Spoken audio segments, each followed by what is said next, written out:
Another client termination notice, my assistant Lisa asked as I stared at the email on my screen. That's the fifth one this week. I nodded, my jaw tight. All of them giving the same reason. They were transferring their business to Summit Solutions, my brother David's company. My name is Alexandra Chen, and at 35, I was watching the business I'd spent 10 years building crumble piece by piece. Not because of market forces or bad decisions, but because my own brother had orchestrated its destruction. Have you heard from the Torres account? I asked Lisa, though I already knew the answer. They'd been our biggest client, worth nearly $2 million in annual contracts. She shook her head. David has a meeting with them this afternoon. Of course he did. David had been systematically targeting my top clients for months, using inside information he gathered during our years working together, before he'd left to start his own company, before he decided that destroying mine was his path to success. My phone buzzed. Speak of the devil. Hello, David, I said, keeping my voice neutral. Hey, sis, he said, his tone dripping with fake concern. Just wanted to give you a heads up. Torres signed with us this morning. Thought you should hear it from me. I closed my eyes, gripping the phone tighter. How generous of you. Look, Alex, this is just business. You know how it goes.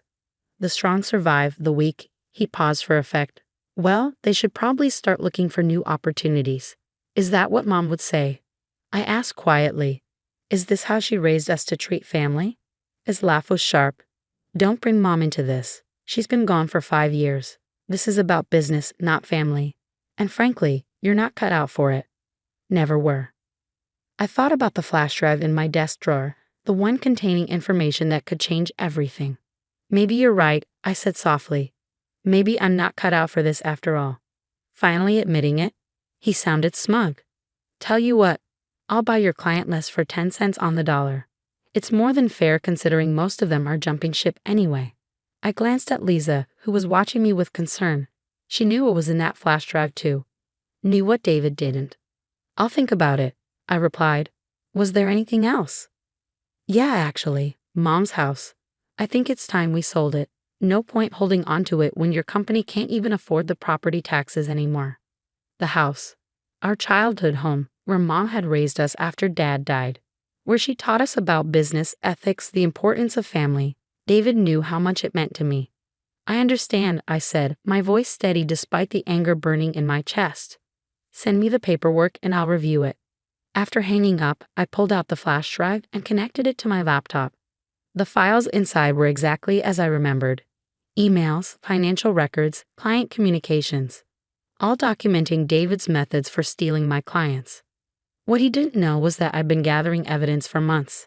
Every underhanded tactic, every stolen trade secret, every violated non-compete agreement, all meticulously documented. But that wasn't even the biggest secret. Should I call them?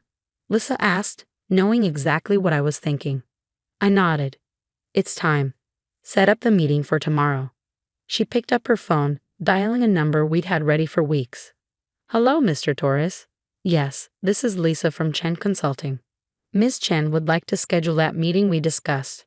Yes, the one about Summit Solutions' fraudulent certifications. I smiled, remembering the day I discovered David's biggest mistake. In his rush to steal my clients, he falsified his company's security certifications, the ones required to handle government contracts. The same contracts that made up 60% of the Torres account. David thought he was destroying my company. He didn't realize he was actually destroying himself.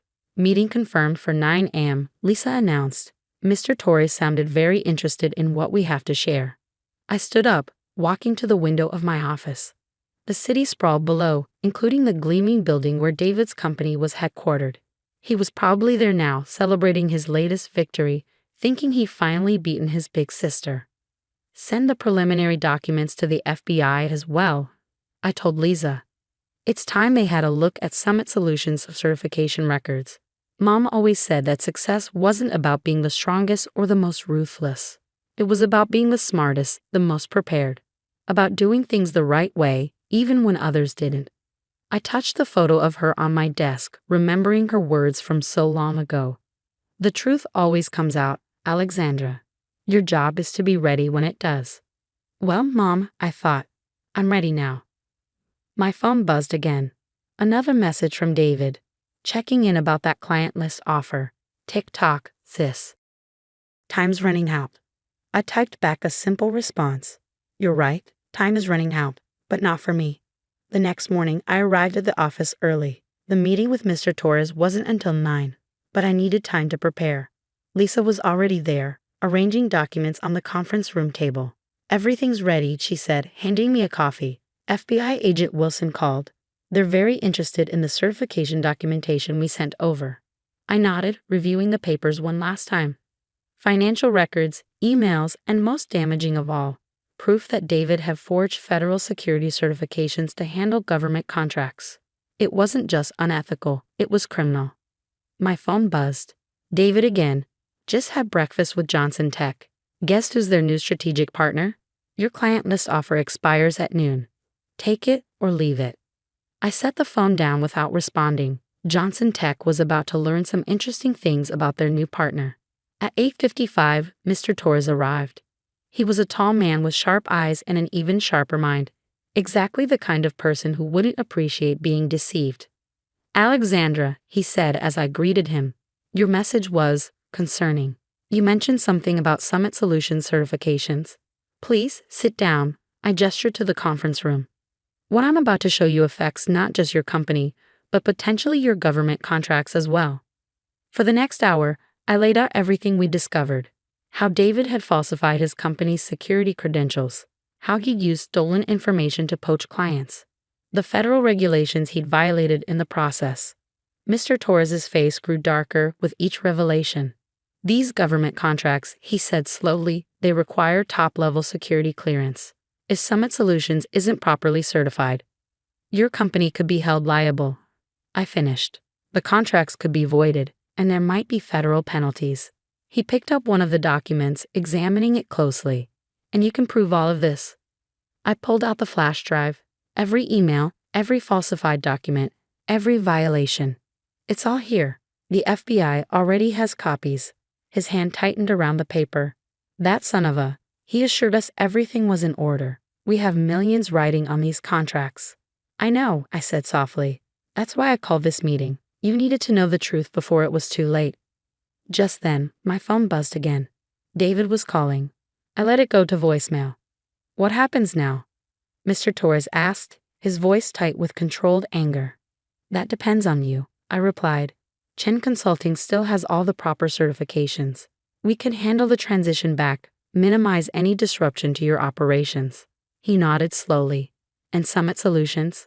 The FBI will handle that part. I expect they'll be paying my brother a visit very soon. As if on cue, Lisa knocked and entered the conference room.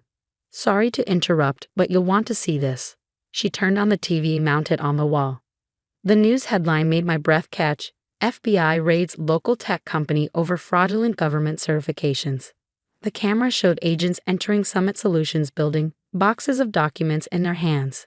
And there was David being escorted out, his face a mask of shock and confusion. My phone started ringing again, this time from an unknown number. Probably David using someone else's phone since I wasn't answering his calls. Mr. Torres watched the news footage, his expression grim. I need to make some calls, he said, standing up. And then we should discuss moving our contracts back to Chen Consulting. Immediately. After he left, Lisa turned to me. David's been calling the office nonstop. Should I keep blocking him? I thought about it for a moment. No, I said finally. The next time he calls, put him through. I didn't have to wait long. Within minutes, my phone buzzed again. What did you do? David's voice was ragged, panicked. The FBI. They're saying something about fraudulent certifications. Alex, you have to help me. I closed my eyes, remembering all the times he tried to destroy my company, steal my clients, take away everything I built. Help you. I repeated softly. Like you helped me, David? Is this the kind of family support you were talking about? This is different, he shouted. This is federal charges. I could go to prison. Yes, I said calmly, you could. Actions have consequences, David. Mom taught us that, remember? He was quiet for a moment. When he spoke again, his voice was different, smaller, almost like a little brother I used to know. Please, Alex, I messed up. I know that now, but I need my big sister. I gripped the phone tighter, thinking about everything that had led us here, the choices he'd made, the lines he crossed. "I'll have my lawyer contact you," I said finally. "But David? This is the last time. Whatever happens next, we're done." I hung up before he could respond, feeling a weight lift from my shoulders. Through my office window, I could see more news vans arriving at Summit Solutions. The story was breaking wide open. Lisa appeared in my doorway. "Johnson Tech is on line 1. They want to discuss moving their business back to us." I nodded, picking up the phone. It was time to rebuild what David had tried to destroy. But this time, I'd do it knowing exactly who I could trust and who I couldn't. 3 weeks after the FBI raid, I sat in my office reviewing contracts. Johnson Tech, Torres, and most of our other former clients had returned, their trust in Chen Consulting restored. Summit Solutions was under federal investigation, its assets frozen, its reputation in tatters. "Your brother's lawyer is here," Lisa announced, standing in my doorway. "He's requesting a meeting." I glanced at the clock. Right on time. Sent him in. Richard Bennett, one of the city's top criminal defense attorneys, entered my office carrying a thick folder. His expression was grim. "Ms. Chen," he began, taking a seat. "I'll be direct. The evidence against your brother is overwhelming. He's looking at serious federal charges: fraud, falsifying documents, violating government contracts. The prosecutors are talking about 15 to 20 years. I kept my face neutral. "And why are you telling me this?" He leaned forward. "Because you're the key witness. Your testimony, your evidence, it's the cornerstone of their case. But you're also his sister. We're hoping you might consider not cooperating." "Not cooperating?" I repeated slowly. "You mean lie to federal investigators? Withhold evidence? Think about your family," he pressed. "Your mother." "Don't." My voice was sharp. "Don't you dare bring my mother into this. David didn't think about family when he was trying to destroy my company, when he was stealing my clients, when he was threatening to take our childhood home." Bennett shifted uncomfortably. "He made mistakes. He knows that now. He's prepared to make full restitution to your company." "With what money?" I cut in. "The money he stole from my clients, the funds he obtained through fraudulent contracts. That money isn't his to offer." Just then, my phone buzzed. A text from David. "Please help me, Alex. I'm begging you. Mom would want you to help family." I showed the message to Bennett.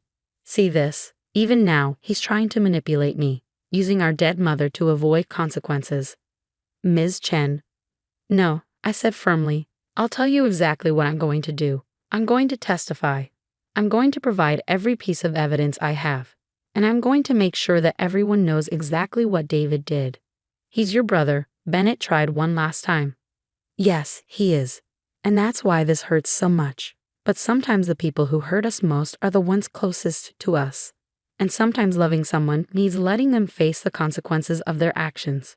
After Bennett left, I drove to our mother's house, the one David had tried to force me to sell. The garden was overgrown, but her roses were still blooming. I sat on the porch steps, remembering all the lessons she'd taught us there. "Always do what's right," she'd say, "even when it's hard. Especially when it's hard." My phone buzzed again, this time from an unknown number. I answered, knowing who it would be. "Alex?" David's voice was small, broken. "They're saying I'll have to plead guilty, that fighting the charges will only make it worse." "Then plead guilty," I said quietly. "Take responsibility for once in your life." "How can you do this to me?" His voice cracked. "I'm your brother." "Yes, you are. And I'm your sister. The one you tried to destroy, remember? The one whose company you sabotaged, whose clients you stole." He was quiet for a moment. "I never thought. I didn't mean for it to go this far. But it did go this far, David. You crossed lines that can't be uncrossed. And now you have to face the consequences." After hanging up, I walked through Mom's garden, touching the roses she loved so much. Tomorrow, I would meet with federal prosecutors. I would tell them everything. Not out of revenge, but because it was right. 6 months later, I sat in a courtroom as David pleaded guilty. The judge sentenced him to 12 years with possibility of parole.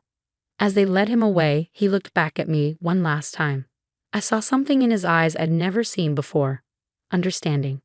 That evening, I returned to Mom's house. But this time, I wasn't alone. Lisa and several workers were with me.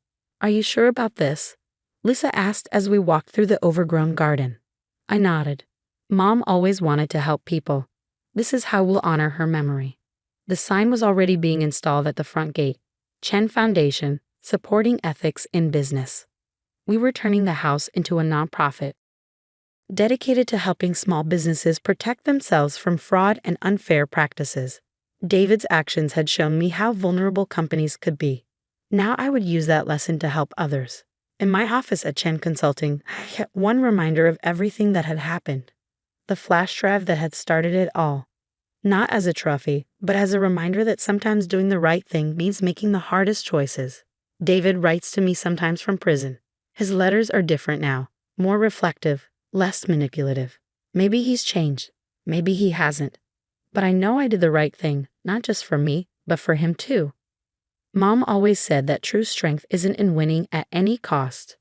It's in standing up for what's right, even when it breaks your heart. Looking at her roses blooming in the foundation's garden, I know she would be proud. Not because I won, but because I did it the right way.